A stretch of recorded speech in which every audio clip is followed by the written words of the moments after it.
So welcome to our Wednesday evening Bible study at Northwest Pentecostal Assembly. We are looking at Acts chapter, really the end of 21 to 28. That's where we are at in our series. We are going to focus on not the whole of this. We can't. There's lots. I will entertain questions as you have them. We did just watch an overview of it. And in my sermon on Sunday, I did give more of an overview of most of these chapters. You just can't do a verse by verse exegesis on this whole thing. We will focus today, however, on not only on your questions, but also on Acts chapter 24. We're going to look at a trial scene, which I think is actually quite extraordinary. So if you want to turn in your Bibles to Acts, actually just before Acts 24, Acts 23, 33 to 35. So on Sunday, I did read the preceding verses of this passage of how Paul stands before he is before the Jewish council, not given a fair trial, and he ends up being rescued from a plot of the Jews, if you remember, by who? By a young man, right? That is Paul's nephew. And the nephew goes to the commander and tells him about this plot. And Paul is rescued, actually, by the commander. And the commander takes great action with a great number of 200 troops, transferring Paul to make sure that he safely gets to Caesarea. Now, Caesarea is where the governor is, and that's where we find him here. So in many ways, as I mentioned before, oftentimes with Paul, it seems like he's going from the fire or from the frying pan into the fire. It's like, is this really a better kind of scene?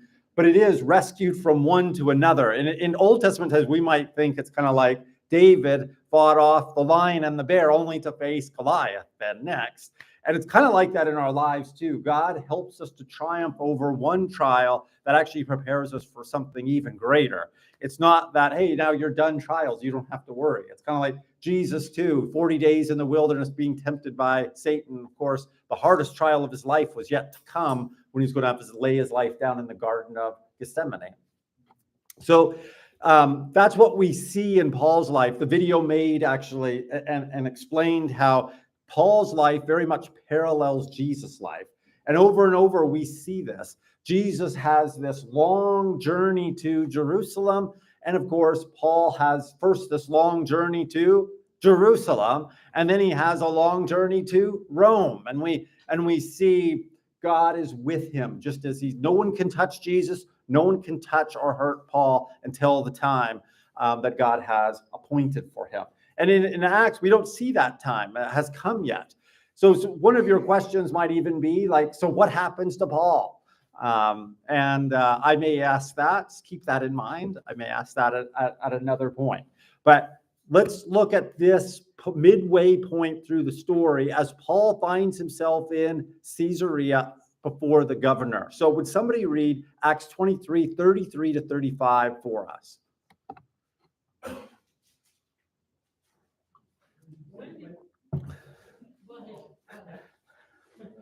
When the cavalry arrived in Caesarea, they delivered the letter to the governor and handed Paul over to him. The governor read the letter and asked what province he was from. Learning that he was from Cilicia, he said, I will hear your case when your accusers get here. Then they ordered Paul to be kept under guard in Herod's palace. Okay, so what's happening here in terms of, he finds himself before the governor, and he's one that now will have the authority to actually release him, or he can punish him if he finds. He can put him to death even if he wants. Paul is where he needs to be in the sense of he's a Roman citizen. He's being tried before a Roman court. The Jews will not give him a fair trial. They hear he's not able to even get his testimony out, and they're asking that he would be put to death. It's quite an interesting thing.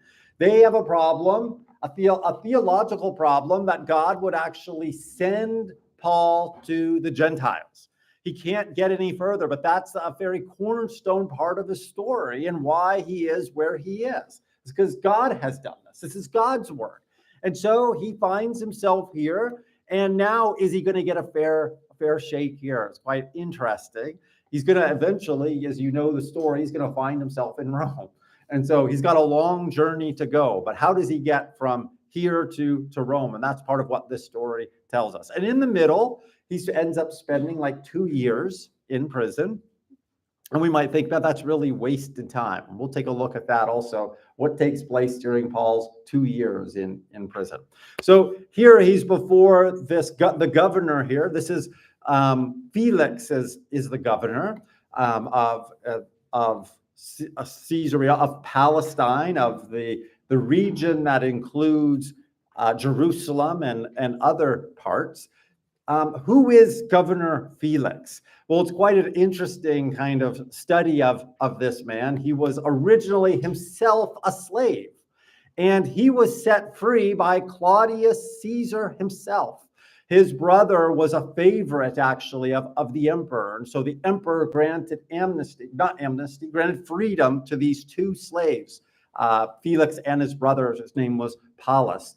And as he gave him favor. The Caesar gave Felix favor and gave him this post in basically over Israel. At that time, again, called like Palestine. They didn't call it that. Now, what kind of man was Felix? So he's going to stand before him. So as we read, you'll find out that he has some knowledge of the way. He has some understanding of Jesus. He also has some understanding of the Jewish faith. Why does he have some understanding of the Jewish faith? Probably because his wife is Jewish, is Drusilla. And really interesting, it gets really complicated here, as it often does with high politics. His wife's brother becomes the next governor of Palestine to succeed Felix. And so just so you're aware, it's really kind of messy for sure. And as far as Felix goes, one historian said of him, he reveled in cruelty and lust and wielded the power of a king with the mind of a slave. He was very much, he was not there was a great prejudice, first of all, against slaves at that time. And so many didn't matter. You could not ever overcome the status of a slave at that time. Born a slave, always a slave was kind of the thinking. But at the same time, he was known for cruelty and also being driven by his own personal and political desires. And so he was seeking for always something more, something better, something that would lead to his own advantage. So what we're going to see is that as far as Paul is concerned, for him, he wants to do what's most advantageous for him. And we're going to see that play out in this story. So one of the first things that we see of him is he learned that Paul was from Cilicia. He said, when I will give you a hearing when your accusers arrive. And so he asked what province he was in, and it's from Cilicia. Why does he want to know this? Because he wants to know whether he should hear his case or whether he should send him on. Now, he's going to hear him, and he's wondering, he has the power to send him on or to decide on his case. And we're going to see what he does and why he acts the way he does. It's not probably going to surprise us. But the charges against Paul, just to remind you, are very serious. They are, as we're going to see, they are criminal in nature. And if he's found guilty, he will be put to death. Okay, so what they're charging him with. And so what we're going to see now is a court battle. You're going to have one, basically lawyer speaking, and then you're going to have Paul speaking. So let's take a look at verses 1 through 9 in a moment. We'll read them. I'll take Ray's question first. But we're going to see the charges that are against him and this first lawyer speaking, Tertullus, and then we'll see Paul speaking. Yeah. So that's where I was getting confused. I'm glad you brought that up about Felix's wife, because I was wondering. So when Paul, whenever he goes to the Romans, And they always say, like, even when he was in jail, they found out he was a Roman, and then they're like, oh no, we put him in jail, and then they were gonna flog him, they messed up. Mhm. So when he goes to court, Mhm. like, the Romans and the Jews don't get along though, do they? Well, they have a tenuous kind of relationship. Because Yeah. the Romans don't have really a god, right, like the Jewish people here? Oh, no, well, they have a God. They have gods. Yeah, They have a gods. pantheon of They gods, have yeah. gods. The problem with the Jews is that the Jews wouldn't agree that the Roman gods were actually gods at all. They wouldn't worship them.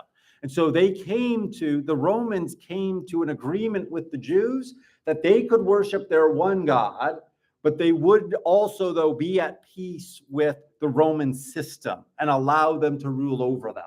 And so they were given what is called, we would know as an exemption to the laws that everyone else must follow. So the Christians are actually in this middle place. Are they Jewish or are they something else? Do they fall under the exemption that the Romans are giving to the Jews, or are they outside of that exemption? Now, this doesn't really come into play directly in the New Testament, but it very much does in the 2nd, 3rd centuries of the church. So what court is he in, then, the Jewish or the Roman? Right now, he's in the Roman court, and the Jews are his accusers. Okay. So they've come to decide. They're the ones who hired the lawyer and brought these charges. The Romans themselves don't have any charges against him. He doesn't, like, this governor doesn't know what to say about him. He's finding out what would happen. Remember, with the commander of the garrison in Jerusalem was going to find out about Paul, like, what have you done? He was going to beat him. That was normal, like torture him and so on, to find out the truth. And Paul holds up then his citizenship card and says, no, you can't do that. I'm a Roman citizen. And suddenly the commander is very afraid, because the law is very strict on what you can and cannot do to a Roman citizen. And so even governors, it's really interesting, even governors could be removed for not treating Roman citizens properly. Not everybody was a Roman citizen. Most were not. It was a very privileged few, a privileged class, even in the Roman Empire. The great majority of people were either slaves or freedmen, merchant class. Most of them never would get to the place of being Roman citizens. It's really quite extraordinary. Yeah. Yes, he was born a citizen. No, he was born in a city of so what happened is when cities sided with the military victors, they, like, say, for example, remember Julius Caesar, and you have Antony and these Roman generals. When they would win, they would grant privileges to the people who supported them. And so, like, a whole city, everybody of this city is going to be a Roman citizen, kind of thing. After this event happened, they could make such an order. So it's not that far off from, like, later on under the Roman Catholic Church, the Pope saying, everybody on this day is forgiven of their sins. Like, they had this kind of power as far as they were concerned, but they gave, like, this Roman citizenship, they took it very seriously. And so certain cities were given privileges, and sometimes people who were born in this city within this class of people would all be given Roman citizenship. So it's quite an extraordinary kind of cities competed with one another for power before Rome. And the more you pleased Rome, the more privileges you got. So when you get to Revelation, you might remember that the cities in Revelation are being told that they're to fear God rather than men, that they're to make sure that, they're not essentially bowing down to Rome. Is kind of one of the major messages that we see there. And of course, that's where the mark of the beast and all of this kind of stuff actually comes in. Who's your allegiance to? All right. So it gets, like, what did Paul use his Roman citizenship well? And the answer is yes. He used it when he needed to. So we'll look at that even a little bit more perhaps here. Would somebody read now verses 1 through 9 for us? Very interesting story.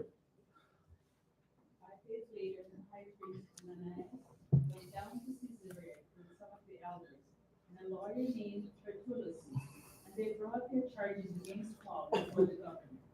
When Paul was called in Tertullus presented his case before Felix.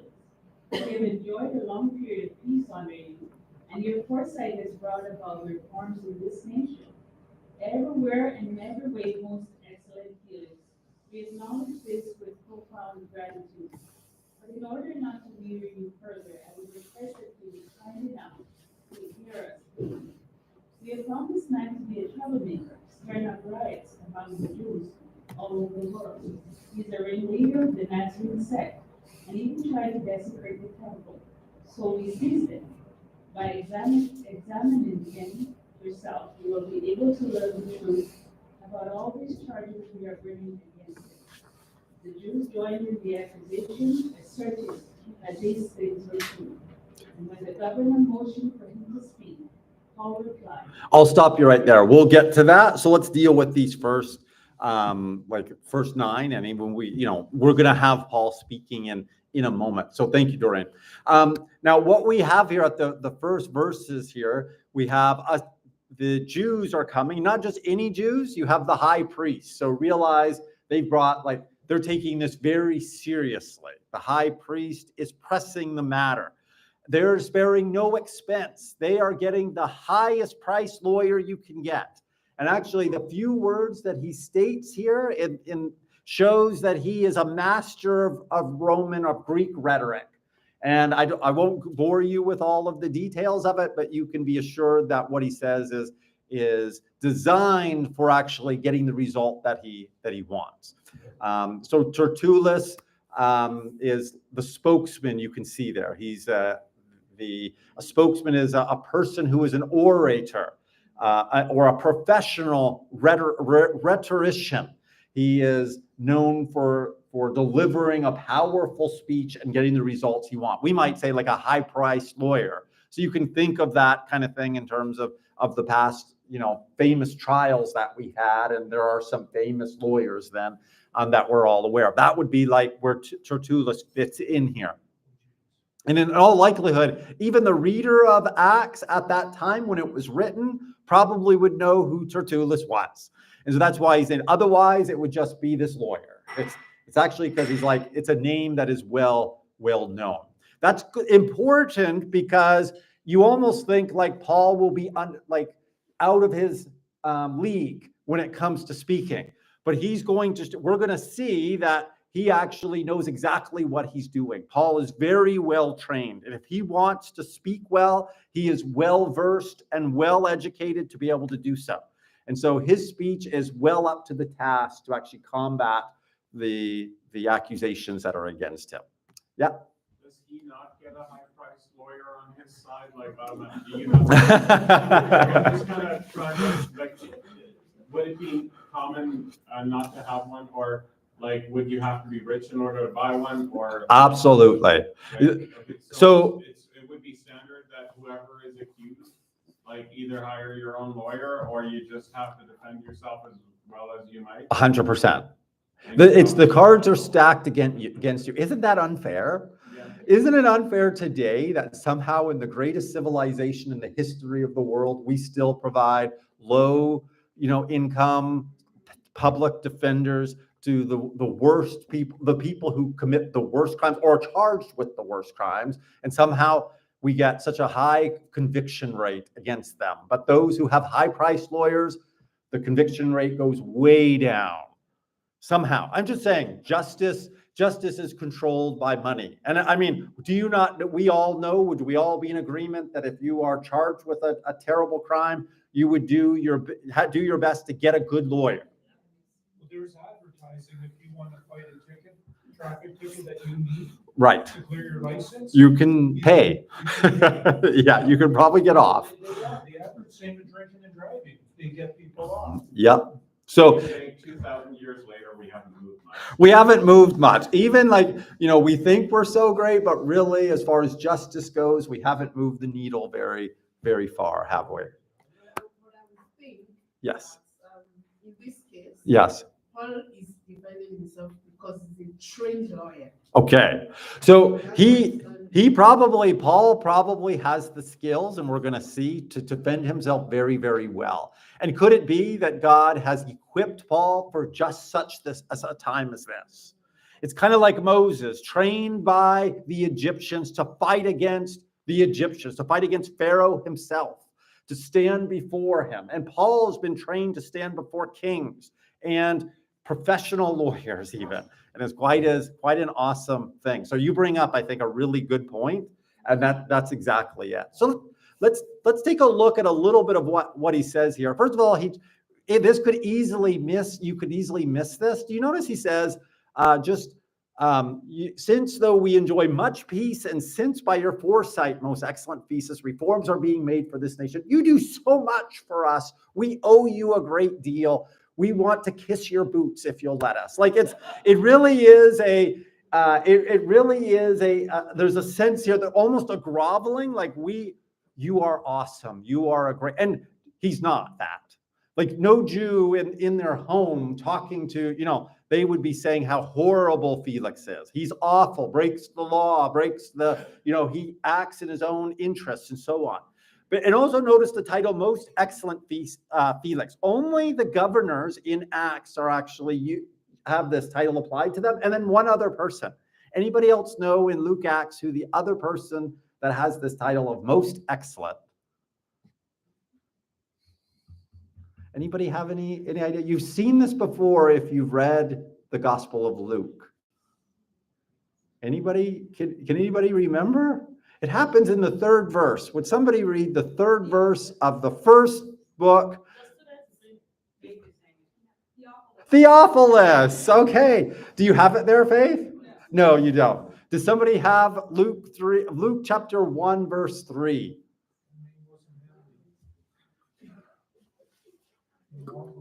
It seemed good to me also, having followed all things closely, am I reading the right one? Yeah. For some time past, to write an orderly account for you, most excellent Theophilus. Theophilus, thank you. So what we see there is that the recipient of Luke and Acts is actually very possibly somebody with the status similar to Felix, and then we're going to see the next governor, Festus. Isn't that extraordinary? Do you think that Paul's words had an impact on his audience? Do you think that it's possible that many high-ranking officials in Rome actually heard the message of the good news of Jesus Christ through Paul and actually responded to it? And that's what we see. This book of Luke, this work of Luke and Acts is written to somebody that we might think they're not going to accept the gospel of Jesus Christ. They're not going to listen. They don't care about these things. But the whole book is intended to show you that from the very first verses, that actually there are some that do hear. And so we trust God with his word to have the impact on people's hearts. We don't know what's going on in people's hearts. We can only see the outside. And you see here as Paul is preaching, actually begins to preach, that he hopes that his hearers will actually hear and respond to the gospel and be saved.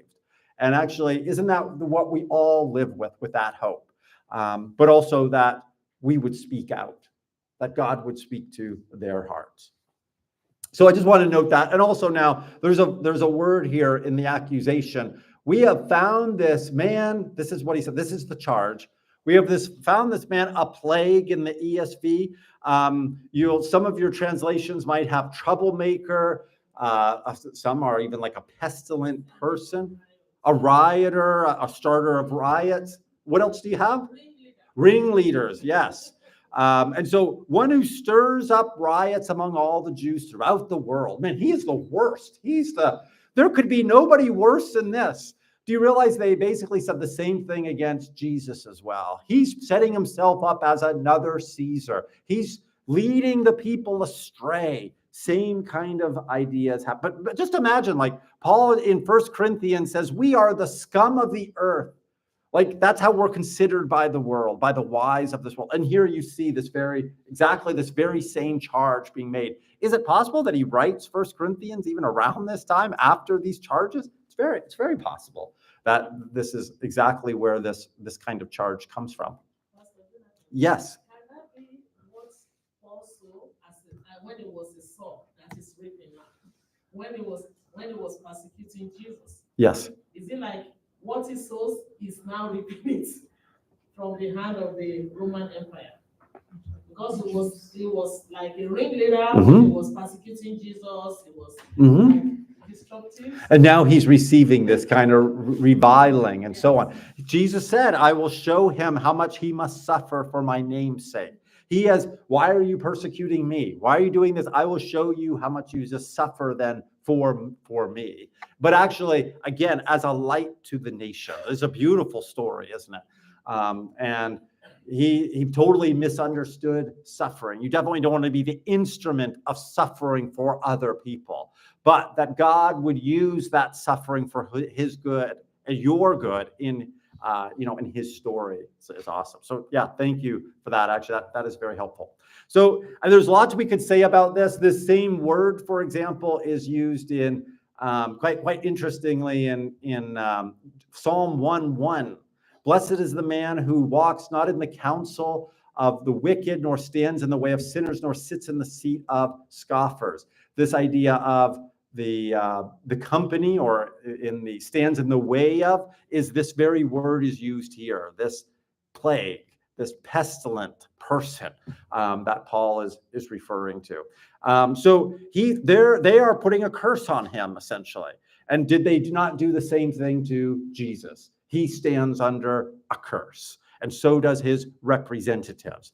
And so that's, first of all, would be that the major charge here that we need to understand is that he's a rebel. He is causing dissent in the empire. This is high treason even against the empire. And so the charge that would be leveled against him would result in death if he is found guilty of it.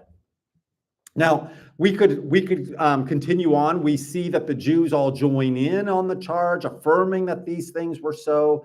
And then the governor nods for Paul to have his time of speaking. So, by the way, as I mentioned, it's a masterful, very short. If you know Roman rhetoric, you'll see that the way that professional speakers do, he brings a very, very brief but very powerful speech. But let's take a look at Paul now. Would somebody read verses 10 through 21?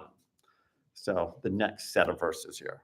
When the governor mentioned for him to speak, Paul replied, I know that for a number of years you have been a judge over the nation, so I gladly make my defense. You can easily verify that no more than 12 days ago I went up to Jerusalem to worship. My accusers did not find me arguing with anyone at the temple, or stirring up a crowd in the synagogue or anywhere else in the city. And they cannot prove to you the charges they are now making against me. However, I admit that I worship the God of our ancestors as a follower of the way, which they call the sect. I believe everything that is in accordance with the law and that is written in the prophet. And I have the same hope in God as these men themselves have, that there will be a resurrection of both the righteous and the wicked. So I strive always to keep my conscience clear before God and man. After an absence of several years, I came to Jerusalem to bring my people's gifts for the poor and to present offerings. I was ceremonially clean when they found me in the temple court doing this. There was no crowd with me, nor was I involved in any disturbance. But there are some Jews from the province of Asia who ought to be here before you and bring charges if they have anything against me. Or these who are here should state what crime they found in me when I stood before the Sanhedrin. Unless it was this one thing, I shouted as I stood in the presence. It is concerning the resurrection of the dead that I am on trial before you today. Okay, thank you very much. There's a lot here. This is actually, I want you to know, he has all the forms of a good defense. And that's actually quite, just to note a few of these kind of things. At the very beginning, if you need to connect with your audience, and it's basically an effective introduction. And he has this at the very beginning. Knowing that for many years you have been a judge over this nation, I cheerfully make my defense. Now, he's not lying here. He's not saying things that are untrue. He's being as nice as he can to Felix, but saying, like, I appreciate that you know us and have been a judge over us for a long time. Like, you're aware. Okay, but he doesn't say, you only make the right decision, and I know you're going to make the right decision this time too. It's like, you are so good, oh Felix, and I just want, no, none of that. So just recognize that in order to be heard, you actually, in some ways, have to play the game. And he does that. And the same thing would go in our court systems. In order to have an effective defense or an effective court case and so on, you actually have to know how the system works. And Paul knows this. He brings in a good introduction. And then he offers a compressed version of the case against him in verse 11. You can verify that it's not more than 12 days since I went up to worship in Jerusalem. Just very quickly. And then he gives 3 proofs to support his position. The longest portion of his defense refutes the specific charges brought against him in verses 14 through 18. So he comes up, he says, they didn't find me disputing with anyone or stirring up a crowd in verse 12, either in the temple or in the synagogues or in the city. They're saying, I'm stirring up everybody. I'm causing riots. This never happened. They never found me doing this. It's totally untrue. And so he says they can't prove to you what they now bring up against me. There's no witnesses that actually stand against me. They should be here, though. If they are here, he's going to say that later on. They should be here, but they're not. Yeah, right. It's funny when you're reading this, like if you didn't know the story of Paul and about God. Well, the thing is, he's defending himself because of the resurrection of the dead. That's right. Basically, what he ever cries out for. Mhm. That they're getting because he believes in resurrection of the dead. That's Which yeah. means nothing to them, to the Romans, I'm saying. That's where I'm confused about the court case, because the Jews have a problem with it, but the Romans don't, right? No, actually the Jews have, it's part of their history, part of their prophets are saying that there is a resurrection of the dead. And that's what Jesus said to these very same kind of individuals, to the Sadducees. He says that God is the God of the living, not of the dead. Remember, he says, I am the God of Abraham, Isaac, and Jacob. So Jesus in Luke's gospel has already defended this. They should know that the resurrection of the dead is something that's very much in line with the living God. It's what he does. He's not simply, people don't die and are dead to God. He knows all. And he's also the one who is able to raise the dead. And this is very much in there. The prophets declare this as well. Now, the Jews should have known better. The Romans, though, are being influenced. And Felix, for example, is being influenced by the Jews. And so remember in Acts chapter 16, when Paul is before the Areopagus, and he is like Mars Hill area, and he's talking about the resurrection of the dead, something that he's introducing this to them. And they think it's just really fantasy. They think it's really odd, but they're listening to him, and some of them even believe. And it really is, it's actually extraordinary. Those who thought it was fantasy actually some of them come to faith in him. And so those who have never heard it don't mean that you don't say anything about it. It's actually, they need to be introduced to these ideas. And so Paul understands that very, very thing. Don't only talk to people about what they know. Bring new information actually about the gospel message. Because what does he need to bring them to? He needs to bring them to the place of life in Christ. So would the Jews at this time Mm-hmm. that don't believe in Christ think that all the people that die went to heaven? Because they're not supposed to go to heaven until the Messiah comes, right? So are they thinking that their past fathers and all that are in heaven, or they got to wait till the end time? Well, first of all, when it comes to Jews, you can't really peg down exactly what they believe and all they believe. Just as even in this room, there's even in this room, there's some diversity of opinion about what that might. Jews even had more diversity. But as far as you did have certain segments of Jews that believe very strongly in the resurrection, in the law and the prophets and all of the Old Testament. Then you had some Jews that believed just only in the law. But yet the law speaks of the resurrection, and that's why I mentioned that in regard to Jesus saying, "I am the God of Abraham, Isaac, and Jacob." They should have known better.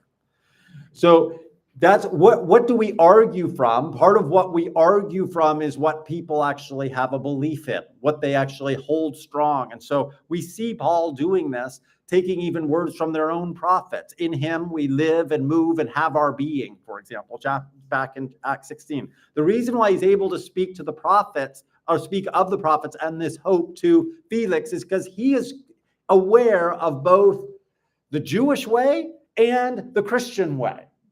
He actually understands, and Paul actually is showing that these are closely connected, that he continues to follow the way of his fathers, the hope that they put forward. So, Kel? Yes, so, that verse that you said, "I am the God of Abraham, the God of Isaac, Jacob." Yep. How does that show that there's a resurrection? Does that mean that when Jesus quoted that, is he saying that, hey, these guys are actually alive? Oh, 100%. But also, though, that he is their God, not simply of those who are dead, but he knows them in personal life. Like he's not only their God when they were alive, he continues to be their God now. Yes. So and there's this understanding that the grave was actually, God holds those who are in the grave. And so being gathered to their fathers was not a thing of being done away with, annihilation, that sometimes people today believe. They didn't really have this idea of annihilation as far as dying goes. That's actually a much more modern concept of when you die, you don't exist. It actually began with some Romans, some Greeks who denied that there is any life after death, but it wasn't a very common kind of belief. Most believe that there is life after death. So really good questions, but it does need to be qualified as well. Well, let's take a look at verse 14. He says, "This I confess." It's an interesting note, like a couple of words here that we have. That, like, some translations is "I admit." It's I confess to you, like as if he has done something wrong, almost like I'm confessed that according to the way which they call a sect, I worship the God of our fathers. Now, just noting the way, of course, is the way of talking about Christianity. It's talking about following Jesus on the way of the Lord. So that's a shorthand for talking about following Jesus, being a disciple. And which they call a sect is just a branch, actually, at that time still called a branch of Judaism. They know very well that Jewish Christians still keep the law. They're actually not breaking it. And so he's able to say that. And he said, I worship the God of our fathers, believing everything laid down by the law and written in the prophets. Isn't that awesome? Do you see how, as Christians, we have a close connection with the Old Testament? We believe in, as it says, everything laid down in the law and written in the prophets. Some Christians, you wouldn't know that. They think that, that's not really for us today, only the New Testament. And you might say, well, why do you say that? Well, how often do they read the Old Testament? Do they know the Old Testament, what's in there? Apparently, Paul seemed to think that the law and the prophets were extremely important, still holding great value. And so, but if you think the God of the Old Testament is the God of the New, if the God of the Old Testament never changes, then we learn a lot about God from the Old Testament, don't we? And we'll see that it's always been his purpose and plan from the Old Testament and into the New to save people. It's always been by his design. And so we see that it's believing everything laid down. And then, as Ray mentioned, in terms, it's all about resurrection, having a hope in God, which these men themselves accept that there will be a resurrection. So just note that. Do the opponents here believe in a resurrection? Well, Paul's a Pharisee who knew the high priests and so on very well seem to think that they do, that there will be a resurrection of both the just and the unjust. So whatever state that the dead are in right now, there's going to be a resurrection. There's going to be an accounting, a judgment day that's to come. And that is at the heart of the gospel as well, that God is the true judge. Now, to say these words here is one thing. Imagine to say it in the highest court in that land at that time, Caesarea, right? Transferred from the Sanhedrin to now this court in under Roman law. It holds a little bit more weight, that the true court that Paul is concerned with is before God himself. Isn't that true? That Paul is noting he worships God, and he lives in order to be found righteous before God. Isn't that what's actually most important? What guides his way? And isn't that what should guide our way? That we will one day stand before the Lord of all the earth. Yeah. You know, it's funny, it's like Paul played for the other team and he knows all their game plans.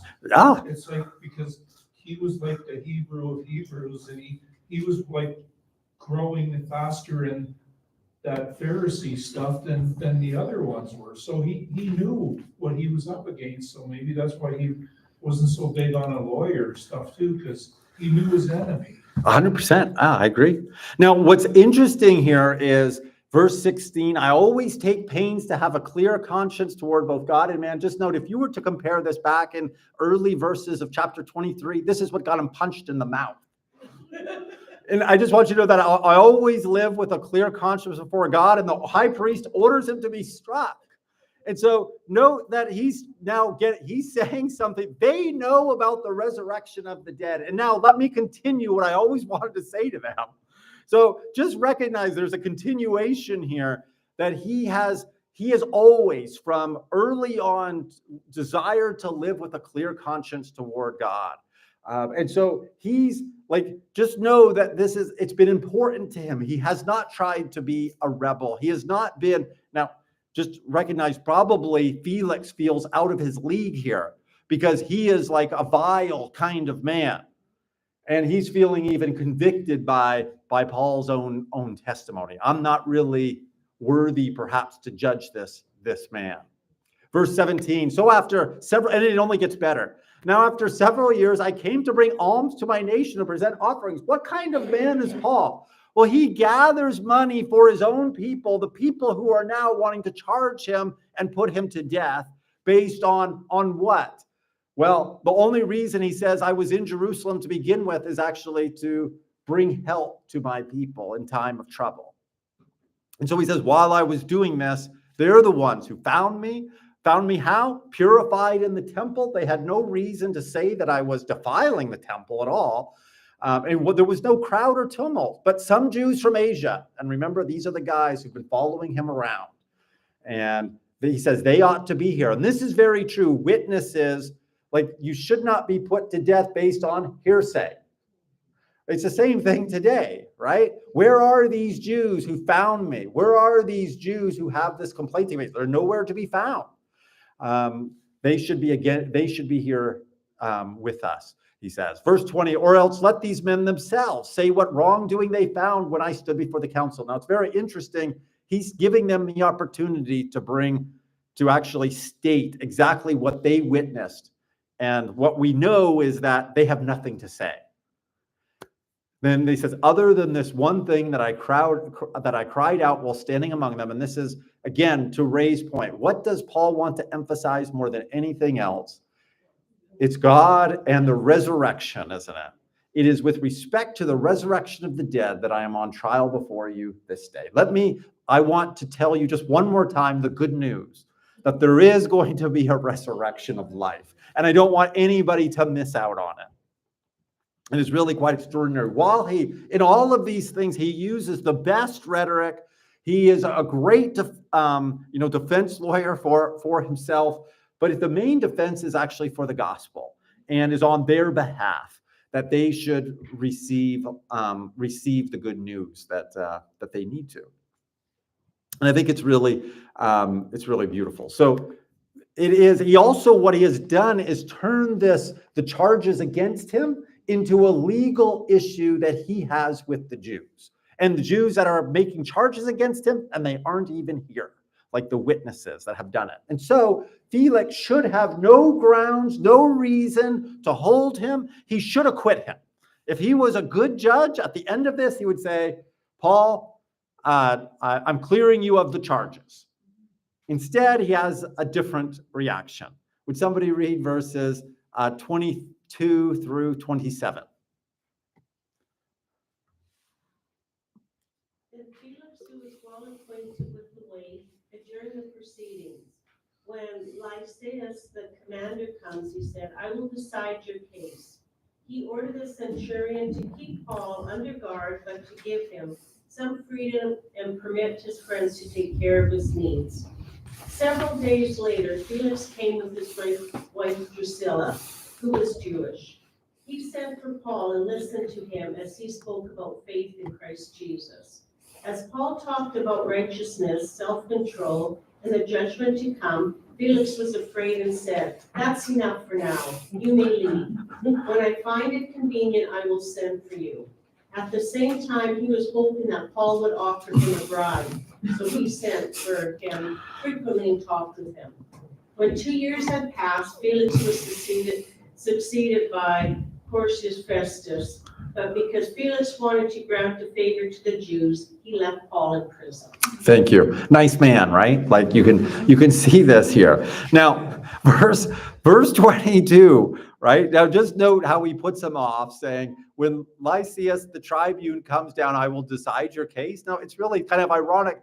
He sent him to the governor to decide the case. Lysias, he sent him from Jerusalem and gave him an armed escort so that he could, and he sent, I don't have any charges against him. He hasn't, as far as I know, he hasn't done anything wrong except some legal matter with him and the Jews. So I send him off to you. Maybe you can make sense of this matter. So he doesn't have anything to offer. So it's just an excuse, like putting, as it says, putting him off. And so he gave orders to the centurion, she be kept in custody, but some liberty. So we see that Paul is actually treated well by the Romans.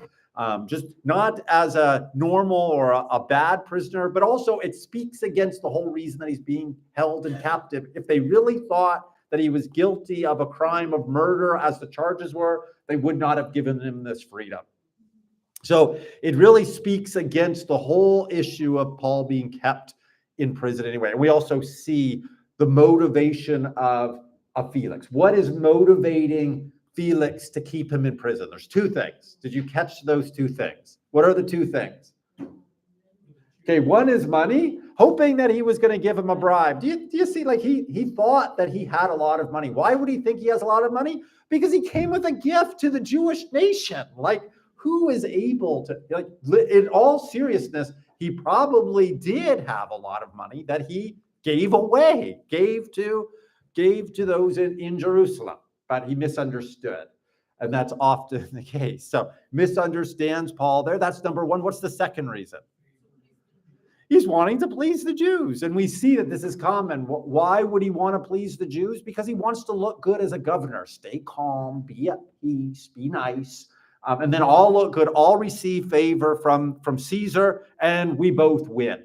And all he had to do was keep one person in prison in order to do that. And for him, it was really quite an easy thing. He couldn't hand them over. Well, he actually tries. So in the next, what we're going to see is in the next chapter, I should say Felix. Felix isn't going to do that. But Festus tries to hand him over to the Jews. Let's go back to Jerusalem and try your case there. Well, how is that going to end? That's going to end very poorly. We know Porcius Festus, if he has his way, would hand over Paul to the Jews in order to do them the very favor that they're looking for. Yeah, right. So with these guys, they would know Pontius Pilate then, right? Like this age, they still know Pontius. Well, Pontius Pilate was actually out of the way, off the scene long ago. Like back in, probably we're talking 18 years, somewhere in that neighborhood, that Pontius Pilate was gone. So he was like this, we're talking about like Jesus died somewhere around 33 AD. Pontius Pilate was governor for a number of years after, not too long. By 40, he's gone. We're talking here somewhere in the neighborhood of 58, 60 AD. So a lot of years have passed since, for example, Jesus' crucifixion, but a lot of time has passed since Pentecost kind of idea. Lots have happened. Remember all the missionary journeys and so on that Paul has been I on. was just wondering, like Pontius Pilate, Yeah. like he went insane and he couldn't Yeah. stop washing his hands. Yeah. I was just wondering if these guys knew what happened by, If they did, they forgot it by now. okay. Yeah, I like didn't know. in political circles, how long do you keep in mind? Yeah, 6 months at the most, right? Like, No, I you didn't know. know the timeline. it is a funny thing. Like you have Nebuchadnezzar in Daniel, and he's humbled, becomes an animal, right? And then his son comes to the throne, and he's like treating all the things of the Lord as like with contempt, drinking out of the temple, cups and bowls and all of that, treating them like commonware. And it's like, didn't you hear the story about what happened to your dad? Like, you should have known better. And it's like, oh yeah, I forgot, like kind of thing, right? So, but that is very common. Like you think they would remember. Christians, we should remember. We have the books. We have it written down. And yet even we sometimes forget as well. It's So just that Paul always goes back to the prophets and the Yeah. old times, and he goes back to the old days. So I'm just wondering if No. they would. yeah, no, it's good. I mean, for the most part, people have a short memory, don't they? They don't, that we hear that we should actually study and remember the past so that we don't repeat the mistakes, right? We should learn from it. And of course, nobody really is able to keep that well. That's why we need to be daily in the word and putting it into practice. It's not good enough just once a week. We really need to be in it and reminding ourselves of it every day. So I try to put that to be example for you in that. And I just want to encourage you. It could be making one of the most biggest differences in your life to put God's word first in your life. I want to open it up to questions in terms of the rest of Acts as well. We have chapters 22 that we looked at all the way through chapter 28. Did anybody have any questions or comments or thoughts that they would like to bring up, encouraging notes? I was just reading Acts and reading like all the miracles and the Spirit coming down on people. Mm-hmm. Like we don't see that now, and like what's that about? Mm. You know what I mean? Like Mhm. I don't know. I do. I think one thing that we want to keep note of is that it wasn't happening like all the time everywhere. It is actually, there's a miraculous nature to it, and there is, to some degree, a sporadic kind of nature. And actually, the section that we're in kind of testifies to that whole thing. From chapters, around 20 through to 27, there aren't any miracles noted in the whole section. So you have like 6 chapters, quite a number of years. You don't find any miracles that are directly related, except for like, as we talked about in terms of the Paul's nephew, finding out about the attempt on Paul's life, the plot against him, and that being thwarted, right? Like the Roman commander coming to his rescue. And I guess, does that count? Do we count when God acts behind the scenes? Is that as he does in, for example, in the book of Esther?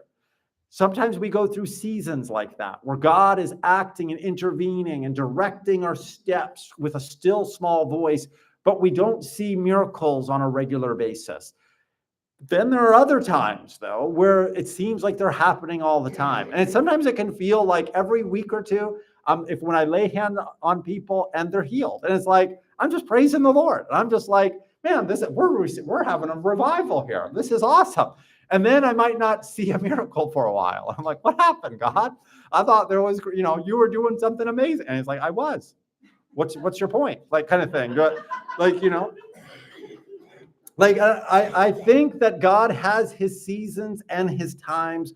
It's not by our control. And so you see there are seasons with the apostles. Both Paul and Peter experienced incredible healing ministries, but in specific places and times, but not all the time. The apostles didn't have the authority, for example, to go into all the sick places, to go into the leper colonies and so on, and just heal them all. And we're like, why not? Why didn't they? God didn't want to do that. It's not his way. He seems to want to work more in the everyday of life, I think, in part.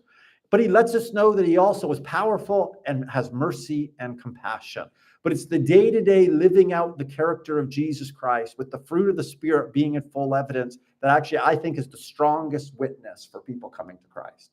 That would be one of the things. I don't think it's one or the other. I don't think it's living out Jesus on a day-to-day basis with the fruit of the Spirit or seeing the miracles and people coming to faith. And that I think it's God desires all of these things, but it also is in his timing, isn't it?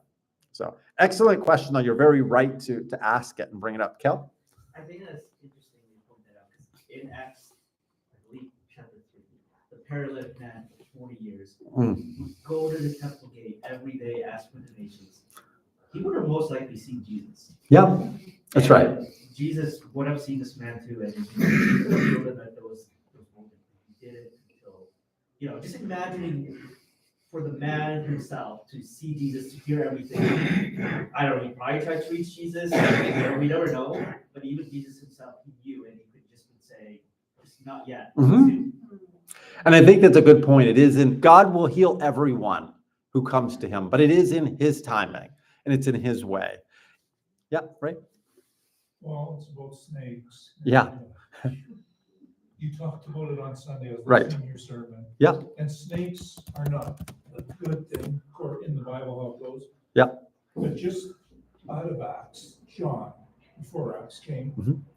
when Jesus said the Son of Man must be lifted up, like Right. Moses lifted the snake in the desert, and then you were talking about snakes on Sunday, and I just happened to listen to that scripture at night.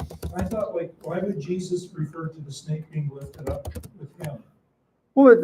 Well, we have to have the full two contexts, first of all, that Jesus first of all, you have the Acts context in Acts 28 and it coming out of the fire, and Paul has just survived the storm and now he's surviving a snake bite.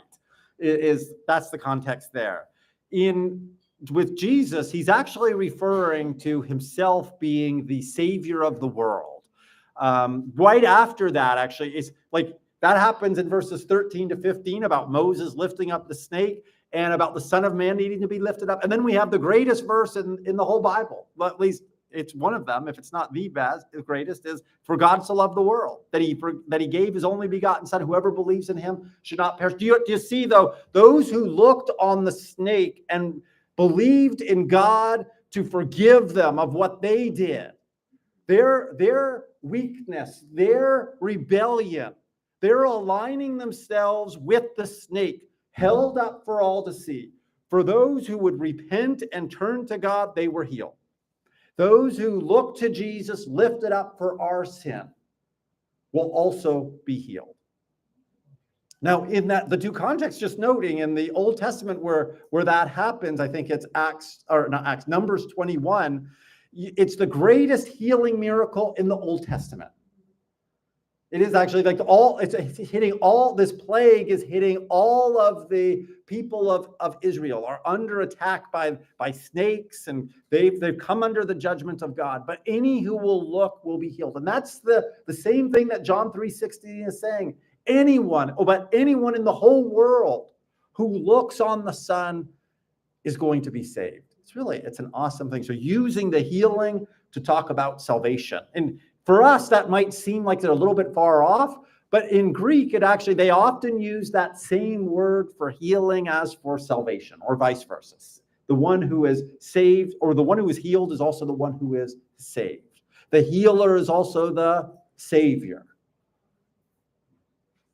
So again, it's looking at these two contexts. They're not totally dissimilar, but they're not saying exactly the same thing.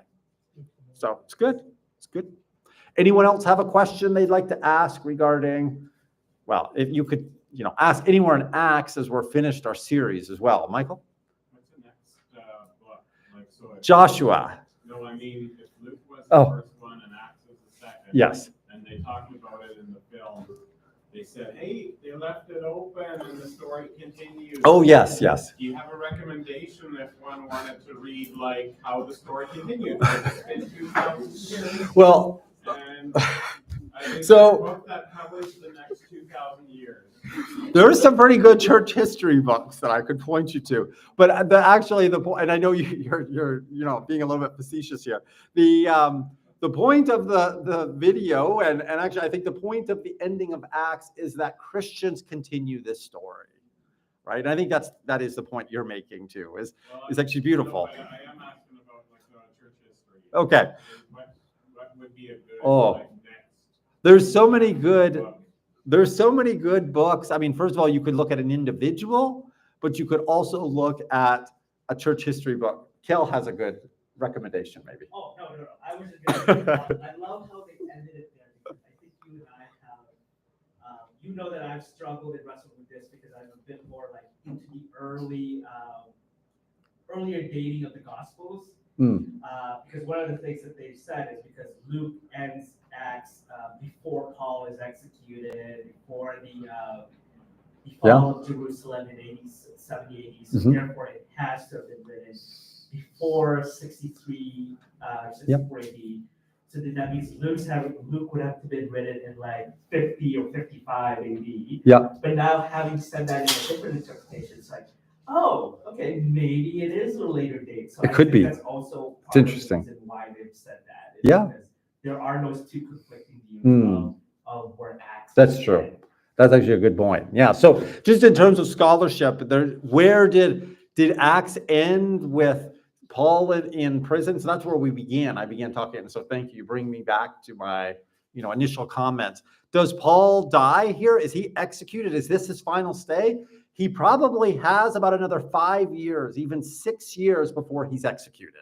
So in all likelihood, what happens is he's released from prison here. He goes now back on more missionary journeys. We know that he, in all likelihood, reached Spain. And it's really, he preached in Spain. That was his heart's desire. If you read Romans, you can see, I hope after I've come to you, I can go to Spain also. And so there's more missionary journeys to come. We also see in regard to Ephesus, like in regard to 1st and 2nd Timothy, that there's more that has happened that isn't covered by up to where we are in Acts. So Paul, for example, Timothy ends up in Ephesus. When did that happen? Why is he still there? And this is likely taking place at the beginning in the 60s. Now, saying all of that, though, it still didn't answer Michael's question. Well, no, you are. Like, Oh, you're okay. reading the book that I'm asking. So as far as like what would be the next book? If you haven't read a good church history book, there's a book, church history. I think it's like in common, what is it? In common language? I'm just trying to remember. Anyway, I can look it up. I have it probably right here. Let me just look it up here. Church history. Wasn't that Bible that's in order? What is that?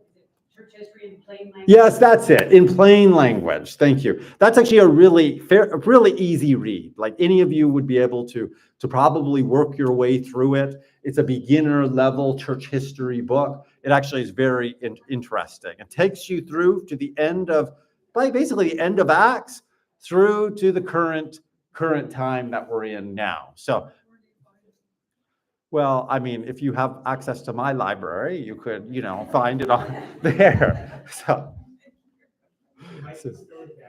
it actually is. It's at Vanguard College. It would definitely be there. We used it there for many years. Yeah. Where did they use for the order the Bible was written? Oh, the chronological Bible, or? Yeah, so like I heard 2 Timothy was the last book Paul wrote. Yep, that's right. So, but wouldn't the Bible have everything in order then, like chronologically then? Well, the Bible isn't written in chronological order at all. You can buy a Bible. Oh. I'm just saying though, I've seen the Bible Yeah. that says chronological, so they would have it in the order there?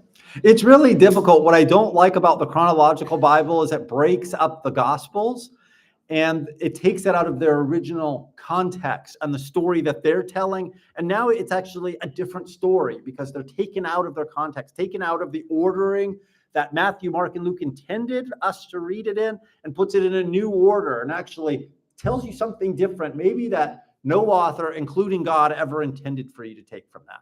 Because everything we read is actually in context. Was it intended for us to be in a chronological order? If it was, God could have given it to us that way.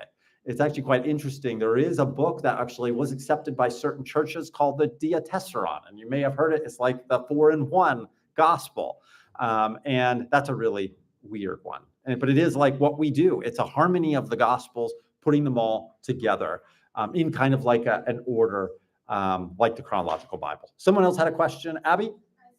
Oh. I found the book on Google, so you can Google it and the whole thing will come up. There we go. So if you want, I definitely thought it probably is on Google. You can take a look at it. And but if you want to know in terms of church history, it's amazing. It's an amazing. I actually, when I first entered church history, I thought maybe that's what I want to do with my life is study church history.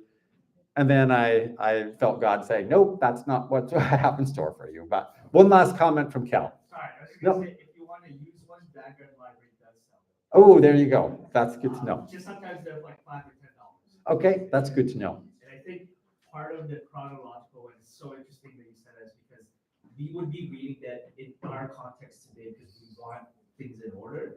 But you're right, it's not exactly what Mark, Luke, and John said because biographies were written at the time were more specified on the teachings and the depth of Jesus. Amen. No, that's good. Well, we've come to the end of our study on Acts. Thank you for the few extra minutes. It's been a pleasure. We're going to be starting. I thought when Michael was asking what's next, I thought he was asking, what book are we going to next? We're going to Joshua. So just to let you know, Hunter, just to whet your appetite, Hunter is going to preach on Joshua 1-4, and then we're having a baptism service. Like we're having 6 people baptized. I'm really excited. It's going to be a great time. I'm actually excited about these two things coming together, Joshua and baptism. So I'm going to ask someone to pray. Lincoln. I think it's been a few weeks anyway since I asked you. Would you mind praying for us?